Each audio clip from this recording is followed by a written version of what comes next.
안녕하세요. 한올심리상담센터입니다. 저번 시간에는 ADHD 자녀를 이해하고 받아들이는 방법에 대해 알아보았습니다. 이번 시간부터는 ADHD 자녀의 구체적인 행동들에 대응하여 부모가 해야 할 행동과 하지 말아야 할 행동들에 대해 알아보겠습니다.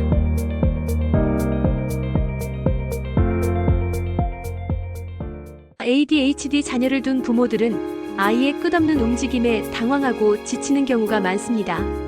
아이는 부모의 개인 공간을 침범하고 예상치 못한 돌발 행동으로 주변 사람들을 놀라게 합니다.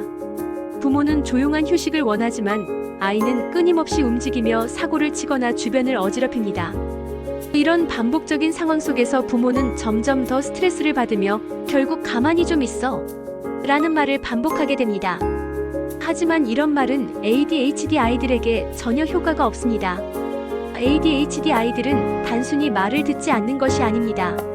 그들은 신체 움직임을 조절하는 능력이 부족하며 가만히 있으려 해도 몸이 자동적으로 반응합니다. 연구에 따르면 ADHD 아이들의 과잉 행동은 뇌 전두엽 기능의 부족과 관련이 있습니다. 또한 쉽게 각성되지 않아 여러 번 움직여야만 자극을 제대로 인식하는 경향이 있습니다. 이런 특성 때문에 ADHD 아이들은 일반적인 아이들보다 더 자주 움직이며 멈추는 것이 어렵습니다. 이들의 움직임은 단순한 장난이나 부모를 괴롭히려는 행동이 아닙니다. 따라서 ADHD 아이를 키우는 부모는 먼저 내 아이는 가만히 있을 수 없는 특성을 가지고 있다는 사실을 받아들이는 것이 중요합니다. 아이를 억지로 멈추게 하려는 노력은 부모와 아이 모두에게 큰 스트레스를 줄 뿐입니다. 이러한 ADHD 아이를 대하는 부모의 태도는 어때야 할까요? 하지 말아야 할 것들 먼저 알아보겠습니다. 강제적으로 움직임을 멈추게 하려 하지 않기. 가만히 있어. 그만해. 와 같은 명령은 ADHD 아이들에게 효과가 없습니다. 움직이고 싶다는 충동 자체가 너무 강하기 때문에 단순한 꾸짖음으로 행동을 통제할 수 없습니다. 고정관념에 사로잡히지 않기. 가만히 앉아서 공부해야만 집중할 수 있다는 생각을 버려야 합니다. ADHD 아이들은 움직이면서 오히려 더 집중할 수 있습니다. 아이의 행동을 일부러 부모를 화나게 하려는 것으로 오해하지 않기. ADHD 아이들은 부모를 괴롭히기 위해 움직이는 것이 아닙니다. 그들의 몸은 자극을 필요로 하며 움직이지 않고는 견디기 어렵습니다. 이번에는 해야 할 것들에 대해 설명드리겠습니다. 아이의 움직임을 자연스러운 특성으로 인정하기. ADHD 아이의 움직임은 없어지지 않습니다. 다만 성장하면서 그 형태가 바뀔 뿐입니다. 어릴 때는 뛰어다니지만 학년이 올라가면 손으로 꼼지락거리거나 의자를 흔드는 등의 형태로 변화합니다. 이를 자연스럽게 받아들이는 것이 중요합니다. 적절한 대체 행동을 제공하기.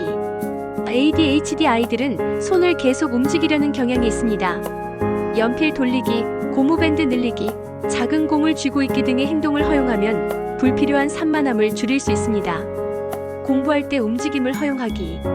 ADHD 아이들은 흔들거리면서 앉거나 서서 공부하거나 종이를 만지작거리는 등의 행동을 하면서도 집중할 수 있습니다. 부모는 정자세로 공부하는 것만이 정답이라는 생각을 버리고 아이가 자신에게 맞는 방법을 찾도록 도와야 합니다. 운동을 통해 에너지를 발산할 기회를 주기. ADHD 아이들은 신체 에너지가 많아 충분히 움직이지 않으면 더욱 산만해집니다. 따라서 매일 신체 활동 시간을 확보하는 것이 중요합니다. 단 이들은 프로그램화된 운동보다는 자유롭게 움직일 수 있는 활동을 선호하므로 강제적인 운동보다는 아이가 좋아하는 방식의 활동을 찾아주는 것이 좋습니다.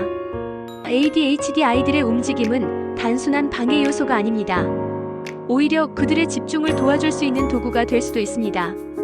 부모가 아이의 특성을 이해하고 적절한 방법을 찾아주면 불필요한 갈등을 줄이고 보다 긍정적인 관계를 형성할 수 있습니다. ADHD 아이들의 움직임을 억제하려 하기보다는 그들의 특성을 존중하며 효과적인 대처법을 찾아 나가는 것이 중요합니다. 지금까지 영상을 시청해주셔서 감사합니다.